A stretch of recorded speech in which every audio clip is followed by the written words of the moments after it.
I used to be just waking up whatever time, going on social media the previous day, being very late, and being the horrible. I had no type of schedule. All I wanted to do was have fun, enjoy myself, such as use my phone, just watch TV or any YouTube videos, and literally not doing nothing. And I have this method that will definitely help you improve your routine and to really transform as a person. So the first thing is you have to identify your time leak.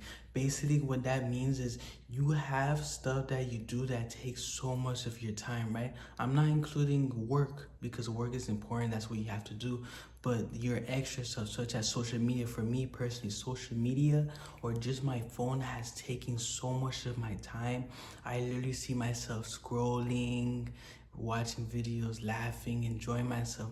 However, I'm not getting into it, right? I'm not really benefiting from that. So once you identify that time leak, you find, is there any way you can improve or reduce the amount of time, right? I'm not saying social media is bad. I'm not saying just cut off social media. There are some people that do that, there are some people, but if you can't, you have to find a way to either reduce it or find a way to make social media benefit you, because social media does have benefits if you use it the right way. Just as if I go to YouTube, if I'm just watching funny videos, I'm not really gaining anything, just fun. However, if I find educational YouTube videos, then I learn from that. So basically you use social media, let's say social media for example, or whatever, you use that outlet and then you see, is there any way that I can still use it but benefit from it? For social media, I can literally just like a lot of educational, and then what's gonna do is the social media platform, their goal is to keep you on that platform for as long as possible.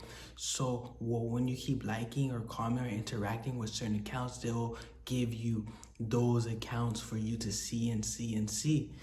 So take advantage of using that, because once you start seeing those videos, you start learning, you start doing it. And you might even watch a video that says, stop going on social media, you should be doing this instead. And then you're literally on social media, but you're not wasting so much time.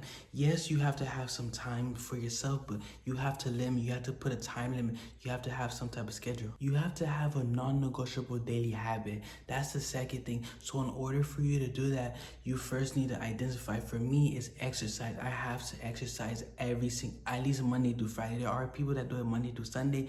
However, rest is when you grow. So based on what your research and whatever, I do not recommend going every single day. That's horrible, and you don't want gym to be your life. However, there are people that do it.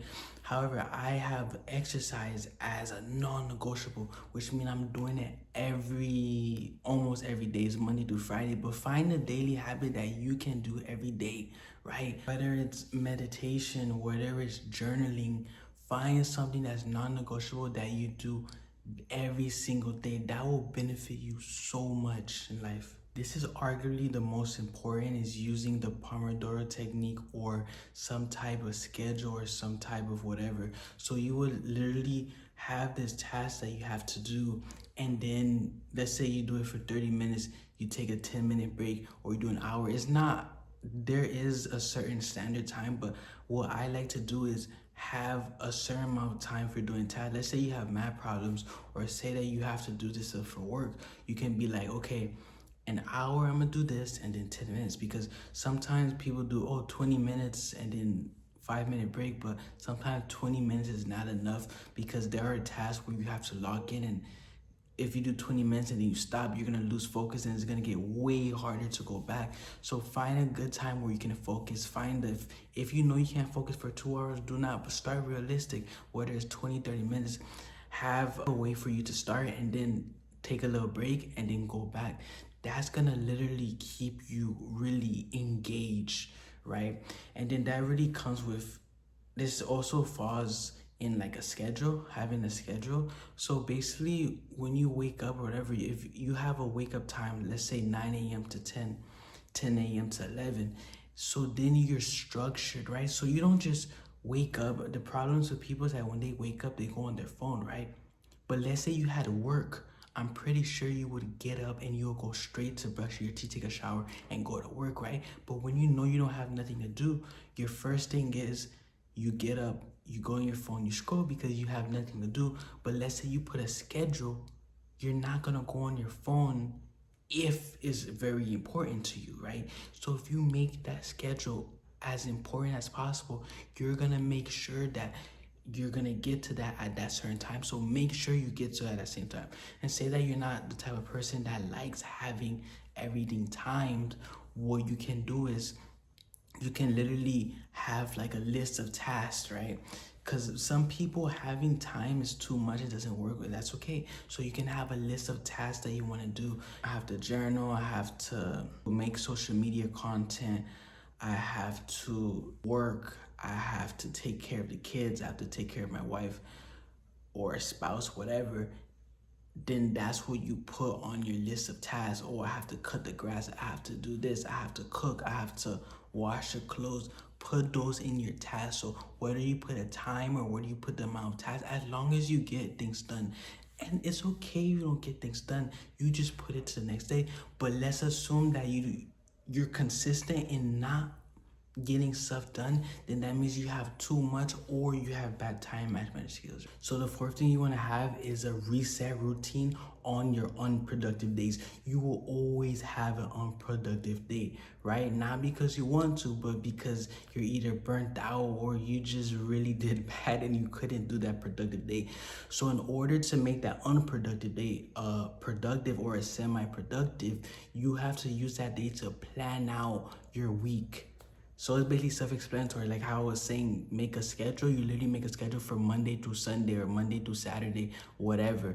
Like you exercise or you meditate, prayer, stretch, whatever you do in the morning, and then you work, you exercise. Have something, a set routine that you're doing every single day with one rest day, preferably. If you can't, you can work 7 days a week, but just make sure, like I said, it's important to prioritize rest. Rest is important. Without rest, you will never be able to function optimally. The last thing I want to talk about is you have to track your wins, not your tasks, right? It's so easy to have a to-do list. You're like, oh, I did this, I did this, I did this. But which one have you accomplished results? Because at the end of the day, you can have all the effort in the world, but if you have no results, there's really no point, right? So you have to track, okay, what did I do that caused me to win? I probably woke up at 8 a.m. and I had more time, or I probably watched a video and I was able to learn. So you track that, you're like, I won on this one. And then the task that you didn't, you just say, okay, the next day, let me see what I can do different to get results. Because once you get results, that's when you see improvement. But if you're just doing tasks just to do it, you're gonna feel good, but you're not gonna gain anything from it. And let me actually give some examples for some wins, right? So for example, I'm making content. So for me, it would be, I created 2 TikTok videos. I created a YouTube video and I got 100 views, which was good for me because I'm just starting. That's a win. So I would write down and track that down. Okay, this is my win. And tomorrow, let's say I didn't post anything, that's a loss, right? I had a task. Maybe I made a video, but I didn't post anything, so I wouldn't put that as a win. But small wins count. That counts towards consistency. So as long as you have a small type of win and it gives a little results, you did it, right? Thank you all for reaching to the end of the video. If you like the video, like and subscribe to show support. And I hope to see you all in the next video.